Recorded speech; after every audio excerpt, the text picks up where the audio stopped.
Mpendwa mzazi, 2026 unapokwenda kupambana na madhaifu ya mtoto wako, nilitamani sana uzingatie mambo haya matatu ninayokwenda kushare na wewe. Kabla sijaenda kushare mambo hayo, natamani sana tuwe na uelewa wa pamoja kwamba madhaifu kwa watoto ni kitu cha kawaida kabisa. Hatupaswi kabisa kushangaa endapo mtoto ana madhaifu. Utoto ni madhaifu, na kazi yetu sisi wazazi ni kuwakuza na kuwaendeleza watoto, kuwatoa kwenye madhaifu, kuwapeleka kwenye uimara ili waweze kujisimamia na kujitegemea. Kitu ambacho sio cha kawaida ni endapo mzazi utashangaa mtoto kuwa na madhaifu. Lakini kitu cha pili ambacho sio cha kawaida, endapo mzazi utakaa na mtoto miaka nenda miaka rudi, unalawama juu ya madhaifu ya mtoto badala ya kupambana nayo. Leo nataka nikupe njia tatu nzuri sana ambazo uzitumie 2026. Cha kwanza, ni muhimu sana ukapata muda na mtoto na ukayatambua madhaifu yake. Wazazi wengi kutokana na ratiba zetu ziko bize, hatuwezi kupata muda na kutambua matatizo, changamoto na madhaifu mbalimbali ambayo wako nayo watoto wetu. Mimi nataka mzazi, unapoenda kuanza mwaka 2026, jitahidi sana, tumia hata siku 2, siku 3, jiulize juu ya changamoto mbalimbali alizonazo mtoto wako. Changamoto za kitaaluma, changamoto za kitabia, changamoto za kimwili, changamoto mbalimbali ambazo unaona mtoto wako yuko nazo, na kutaka mzazi uziandike chini.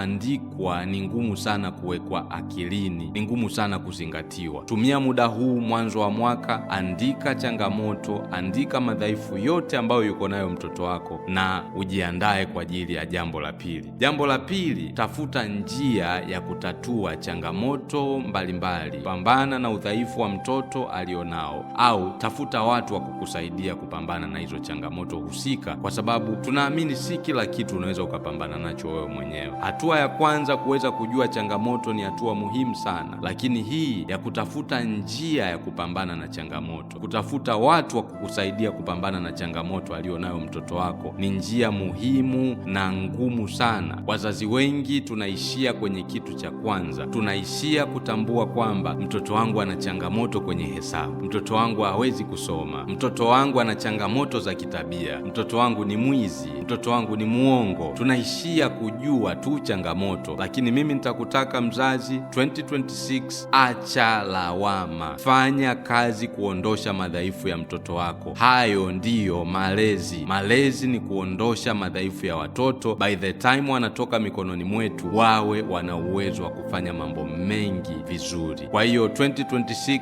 usiishie kutaja majina ya changamoto alizonazo watoto wetu. Twende mbali zaidi, twende tukasuluhishe changamoto ambazo wako nazo watoto wetu. Natamani sana mpendwa mzazi, inapofika mwisho wa mwaka 2026, yale uliyoyaorodhesha kwamba ni matatizo ambayo mtoto wako yuko nayo, ni changamoto ambazo mtoto wako yuko nazo, ziwe zimetafutiwa suluhu. Na uhakika hauwezi ukafanikisha zote, lakini angalau huo umepiga hatua, angalau huo umefanya kwa 80% au 70% ya yale ambayo ulipaswa kumsaidia mtoto. Kikubwa ni kuweka muda, kikubwa ni kuweka juhudi, kikubwa ni kuweka uelewa na kujifunza zaidi juu ya changamoto mbalimbali ambazo wako nazo watoto wetu. Lakini kitu cha tatu ambacho nataka mzazi ufanye 2026 katika kupambana na madhaifu ya mtoto wako, kuwa mvumilivu na fanya kumsaidia mtoto kwa uendelevu. Consistency is the key. Hakikisha ulichokianza mwezi wa kwanza unaendelea nacho na kuendelea nacho mpaka mwisho wa mwaka. Watoto wanajifunza vizuri endapo tutakuwa wavumilivu, endapo tutakuwa wavumilivu kujua kwamba learning is a process. Kujifunza ni mchakato ambao haujitokezi ndani ya usiku mmoja. It might take a month or 2 or 3 months.